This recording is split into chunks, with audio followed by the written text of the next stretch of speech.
Back. Thanks for joining me for another video. I'm excited about this week because we're going to go over some traits of emotionally unavailable men or women, quite frankly.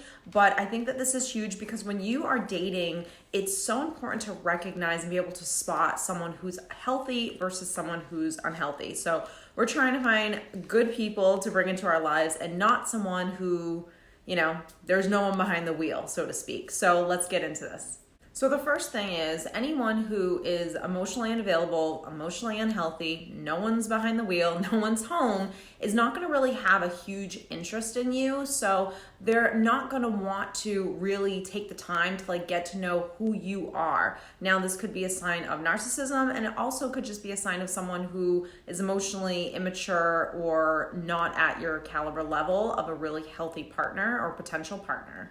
So their real interest in getting to know you on any level whatsoever is really a surface level relationship. That's kind of the only thing that they really know how to have. They don't know how to have deep connections with people. So their interaction with you or their ability to get to know you, it's either anything having to do with themselves, meaning if I get to know you, then I'm essentially going to get what I want. So there's a little bit of manipulation there.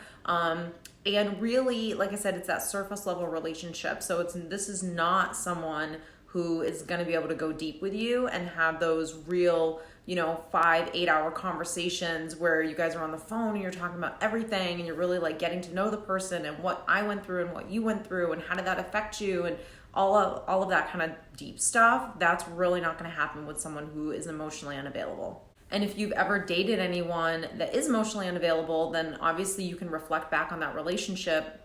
I can, and look back on that person and realize, and perhaps you even knew it in the midst of that relationship, that you never really could get to know them and they never really wanted to get to know you on that deep level. So it kind of goes right into number 2. The next thing is this type of a person, because they can't go deep and they don't want to really get to know you on that level because they don't even know themselves on that level. They're not comfortable with their own feelings and emotions, and they're sure is not going to be comfortable with your emotions as well. So a sign of this would be whenever you try to become vulnerable with this person, or you're trying to let them in your world and let them know hey, this is what's going on with me. They either shut down, they either avoid the conversation, they either withdraw, they either want you to kind of just move through what you're feeling as soon as possible because they don't know how to really be there for you. And so this is a person that really lacks that emotional maturity. And you have to understand, a lot of the times, I feel like people sometimes take these things so personally. If someone can't do something for themselves, they're never going to be able to sit in a space and do it for you. So if you notice that this person, first off, you never know when they're going through something. They never confide in you. They never confide in anyone. They never really seem to be struggling at all with any kind of feeling or any kind of event that's happening in their own lives, whether it's stress or worry themselves or what have you, then when you go through something, they're not going to be able to sit in a space for you. So this person can never really handle your feelings and your emotions. And sometimes, again, we're going into that little bit of narcissism. If they are talking about their own feelings and their emotions, they tend to do it more about themselves and less about kind of sitting in a space for you to be able to do it and for them to be able to help you through what it is that you're going through. Of course, we want to be healthy where we can take care of our own selves mentally and emotionally. I think that's the basis of my channel, is really learning how to love yourself, really learning how to take care of yourself on those deep levels, because you are your own best friend at the end of the day, but we all need support. And if you're looking for a partner, that's what you want, a partner. You want someone to share life with and to share these experiences, whether they be good or bad experiences or uncomfortable experiences.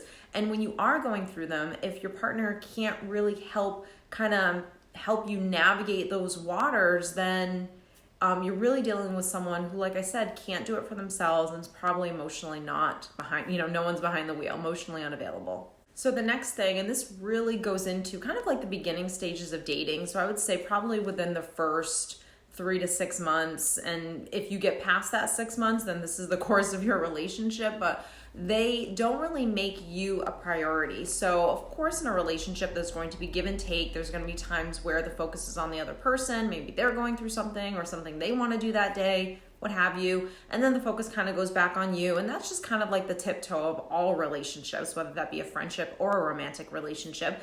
But the focus always seems to be on them. And they never really know how to kind of prioritize you in their life. So this could be a sign of course, someone who is emotionally unavailable, but this also could be a sign of someone who, quite frankly, doesn't respect or value you and doesn't really want to be with you, but is with you for their own selfish reasons, where you might actually be looking for real, true commitment from someone, and you perhaps are maybe even projecting what you want out of this person, and they're blatantly showing you that they're not going to be this person for you. So this is where you are constantly working on the relationship. And this is a one-man show. You are here, you are planning the dates, you are getting to know the person, you're asking the questions, you're working really, really hard. You're compromising, you're going to their parents' house, you're going with their friends to do trips, and you feel like it's never a real balanced relationship.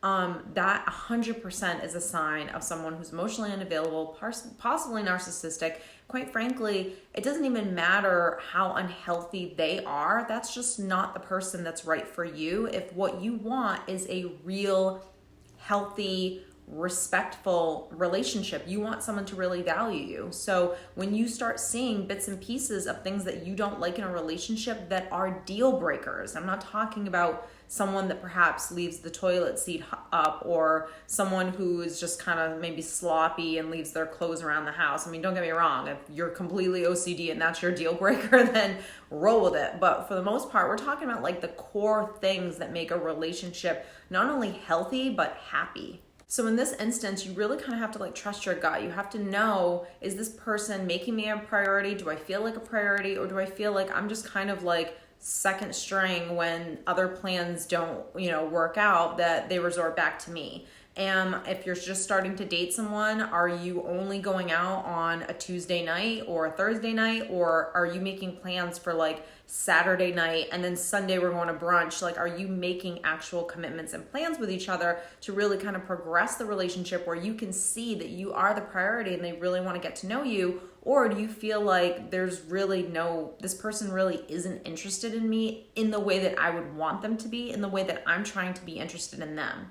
The next thing, and I actually think that this is really huge if you do get to this place, but hopefully you can withhold from being sexually active with this person in order to really get to know a person first, so you can use more logic, because especially women, we tend to get very emotional when we are intimate with someone, and a lot of times those red flags just go completely out the door. But if you are at that point and you are starting to be intimate with your partner, really hone in on the type of intimacy that you're having. And I think this is a huge red flag of whether or not someone is able to really connect with you versus someone who probably is emotionally not available, right?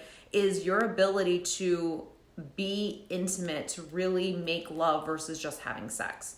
So to me, that's something that's really huge. And I know 1,000% I can reflect back on people that I was with and know that there was always something missing in that part of our relationship. There was just this feeling of not really being able to connect and really be with each other in those moments, versus it just feeling like someone, again, wasn't really home or behind the wheel.